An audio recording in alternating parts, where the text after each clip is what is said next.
Assalamualaikum warahmatullahi wabarakatuh. Waalaikumsalam warahmatullahi wabarakatuh. Alhamdulillahi rabbil alamin wa bihi nasta'in ala umuri dunya waddin. Wassalatu wassalamu ala asyrafil anbiya wal mursalin sayyidina wa maulana Muhammadin wa ala alihi wa sahbihi ajma'in. Subhanaka la ilma lana illa ma 'allamtana innaka antal alimul hakim. Rabbi shrah li sadri wa yassir li amri wahlul 'uqdatam min lisani yafqahu qawli. Allahumma inna nas'aluka fahman nabiyyin wa hifdzal mursalin wa ilhamal malaikatil muqarrabin. Allahumma aghnina bil ilm wa zayyina bil hilm wa akrimna bit taqwa wa jammilna bil afiyah ya rabbal alamin. Yang saya muliakan serta saya hormati dan ta'zimi segenap para kiai, para ustadz, para tokoh agama yang enggak saya sebut satu persatu namanya, namun tidak mengurangi rasa hormat dan ta'zim al-fakir kepada para kiai, para tuan guru. Mudah-mudahan semua kiai kita, ulama kita, guru kita, para ustadz-ustadznya kita diberikan oleh Allah Subhanahu wa taala maunah pertolongan dari Allah Subhanahu wa taala dari setiap perjuangannya, dari setiap langkahnya. Mudah-mudahan Allah Subhanahu wa taala selalu sertai ridhonya, ampunannya, kasih sayangnya, rahmatnya, dan mudah-mudahan semua para kiai kita dalam lindungan Allah Subhanahu wa taala. Semua para kiai kita, ustaz kita, ulamanya kita mudah-mudahan dalam keadaan sehat wal afiat, panjang umur, berkah semua yang dikerjakan dan dilakukannya, dan mudah-mudahan mendapatkan syafaat Nabi Muhammad sallallahu alaihi wasallam. Amin ya rabbal alamin. Begitu juga segenap aparatur pemerintah yang hadir pada malam hari ini.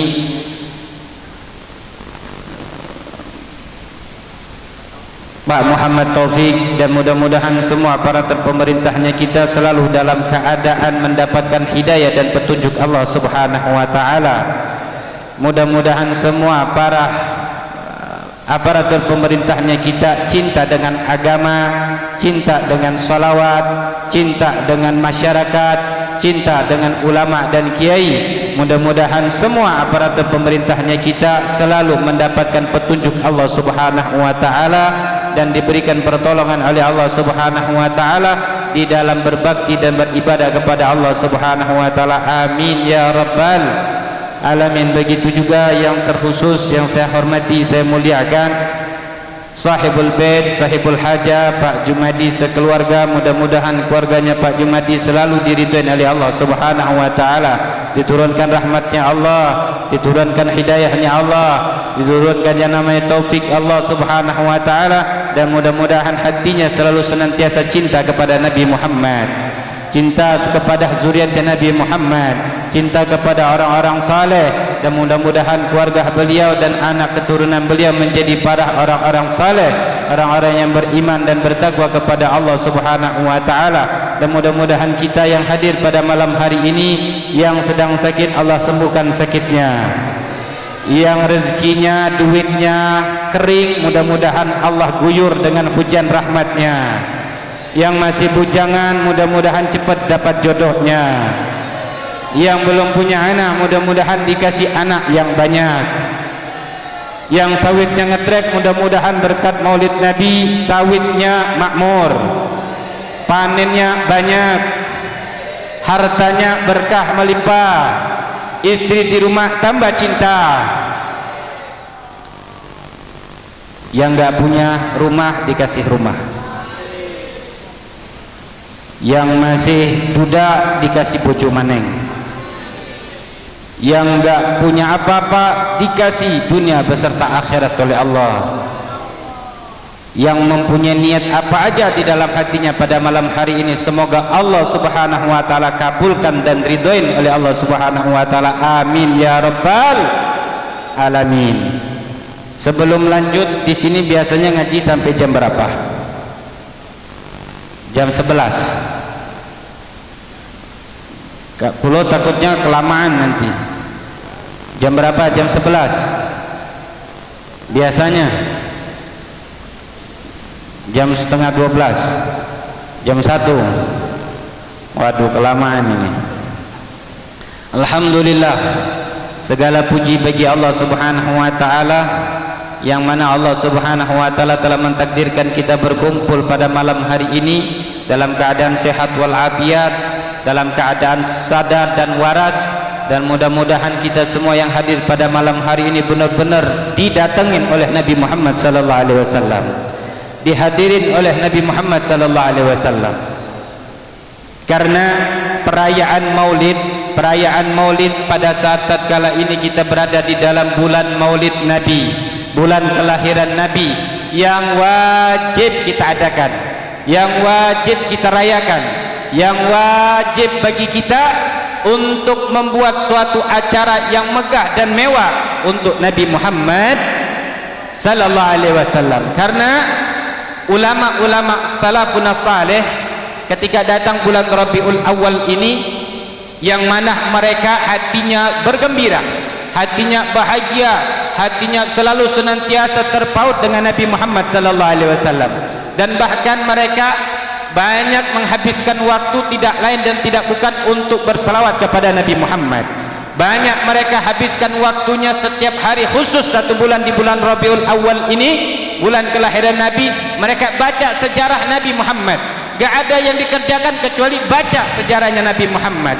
Sehingga di dalam bulan Rabiul Awal ini, di mana ekspresi mereka, tanda senangnya mereka, gembiranya mereka mengecat rumahnya, mereka menghiasi rumahnya dengan datangnya bulan Maulid. Berbeda dengan kita hiasin rumah kita, bersih-bersih rumah kita, indahin rumahnya kita ketika datang Idul Fitri dan Idul Adha. Enggak salah, namun kurang tepat. Yang harusnya kita hiasi rumah kita, kita bersihkan halaman rumahnya kita cat, kita bersihkan, kita rapikan rumah tersebut ketika datangnya bulan Rabiul Awal. Datangnya bulan Maulid inilah kesempatannya kita untuk apa? Bersih-bersih rumah, bersih-bersih rumah, hiasin rumah, cat rumah. Bukti tanda apa? Senang dengan datangnya bulan Maulid, senang dengan datangnya kelahiran Nabi Muhammad sallallahu alaihi wasallam. Karena apa? Karena tidak akan ada Ramadan, enggak ada Idul Fitri, Idul Adha, enggak ada Muharram, enggak ada, dan bulan-bulan yang lain tidak akan ada akhirat. Dan jangan pernah kita bermimpi kalau seandainya kepengen dapat syafaat Nabi di akhirat, di dunia enggak pernah salawat, di dunia enggak pernah kirim SMS, di dunia enggak pernah baca salawat Nabi Muhammad. Dan bahkan orang yang paling pelit hidup di atas dunia ini adalah orang yang enggak pernah membaca salawat kepada Nabi Muhammad. Orang yang paling pelit, al-bakhil, kata Nabi Muhammad, adalah orang yang enggak mau baca salawat di atas dunia. Apalagi benci dengan orang yang membaca salawat. Na'udzubillah summa na'udzubillah. Yang mana orang yang enggak mau baca salawat Nabi, besok di akhirat tidak akan memandang wajah indahnya Nabi Muhammad sallallahu alaihi wasallam. Suatu masa diceritakan, Sayyidah Aisyah pada saat tatkala itu suatu malam lagi jahit baju. Ketika jahit baju tersebut, masa itu belum ada lampu, belum ada listrik, belum ada apa-apa, cuman hanya pakai lampu teplok itu, lampu sentir. Tiba-tiba ditiup angin, itu lampu mati, dan jarum jahitnya Sayyidah Aisyah jatuh. Sambil nyari-nyari, tiba-tiba Nabi masuk ke dalam rumah Sayyidah Aisyah, membuat kaget. Satu ruangan, satu rumah penuh dengan cahaya wajahnya Nabi Muhammad sallallahu alaihi wasallam. Sehingga pada tatkala itu Sayyidah Aisyah mengatakan, ma adwa'a wajhaka ya Rasulullah, alangkah bercahayanya wajah engkau wahai Rasul sallallahu alaihi wasallam. Nabi menjawab, wailun liman lam yarani wahai Aisyah, celakalah bagi orang yang tidak memandang wajahku. Lantas Sayyidah Aisyah mengatakan, man lam yara wajhaka ya Rasulullah, siapa orang yang tidak melihat wajahmu? siapa orang yang tidak mampu memandang wajahmu wahai Rasulullah? Rasulullah menjawab, man dzukirtu inda al-bakhil man dzukirtu indahu wa lam yusalli alayya. Adalah orang yang pelit.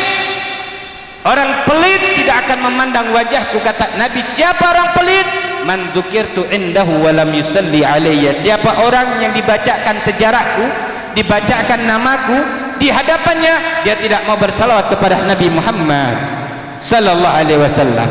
Oleh karenanya hari ini, bulan-bulan ini, hibur hati kita, hibur jiwa kita dengan membaca salawat kepada Nabi Muhammad. Tanda bukti bahwasanya kita senang dengan Nabi Muhammad. Dan di mana diceritakan Abu Lahab mendapatkan keistimewaan di sisi Allah Subhanahu wa taala.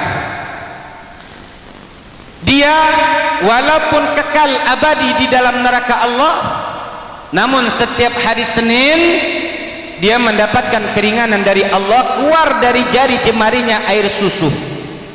Kenapa? Karena memuliakan kelahiran Nabi Muhammad, karena gembira dengan kelahirannya Nabi Muhammad sallallahu alaihi wasallam. Imam Hafidz As-Suyuti, di mana beliau di dalam kitab Sahih Al-Bukhari yang hadisnya sangat panjang, di mana di situ diceritakan secara ringkas Sayyidina Abbas pernah datang ke rumah Abu Lahab. Pada tatkala itu Sayyidina Abbas bertanya kepada Abu Lahab, ya Abu Lahab, bagaimana keadaanmu?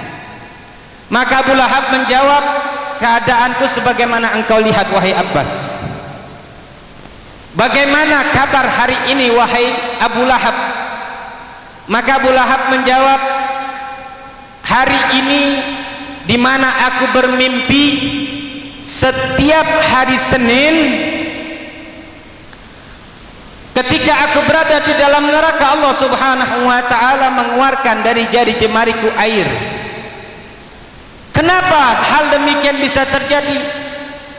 Karena pada saat tatkala Suwaibah al-Aslamiyah, budaknya Abu Lahab, memberi kabar kepada Abu Lahab bahwasanya dia sudah menjadi paman dan anak paman anak saudaranya telah melahirkan anak laki-laki yang bernama Muhammad bin Abdullah sallallahu alaihi wasallam. Kebiasaan orang Arab apabila diberikan kabar gembira, maka dia membalasnya dengan memerdekakan Suwaibah al-Aslamiyah. Pada saat tatkala diberi kabar gembira tersebut, Abu Lahab memerdekakan Suwaibah al-Aslamiyah. Pada tatkala itu Allah tidak lupa akan apa yang dilakukan oleh Abu Lahab terhadap kekasihnya Allah Muhammad Rasul sallallahu alaihi wasallam. Allah pun membalas sebagaimana dikatakan oleh syair, idza kana hadzal kafiran ja'a dhammuhu bi tabbat yadahu fil jahim mukhallada ata annahu fi yaumil isnaini yukhaffafu lis-sururi bi ahmada fama zannu bi abdillati kana tulu umruhu bi ahmada masruran wa mata muwahhida.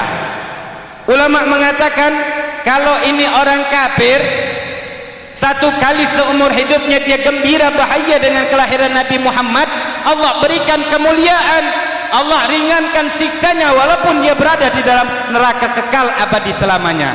Lantas bagaimana pamadunnu bi abdilladzi kana tula umrihi bi ahmada masruran wa mata muwahhida?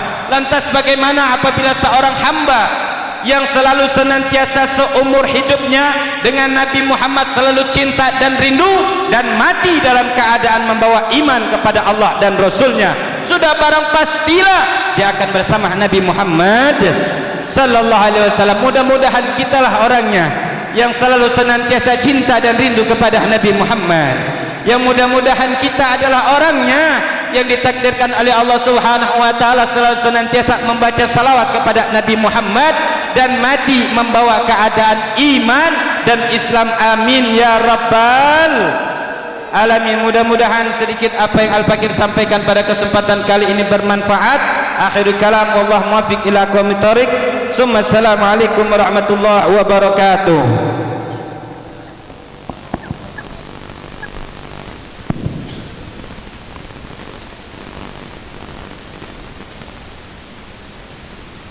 Allahumma صل وسلم على سيدنا محمد صل عليه وعلى آل سيدنا محمد صل وسلم وبارك عليه يا خير مولود بمكة قد أتاه يا خير مولود بمكة قد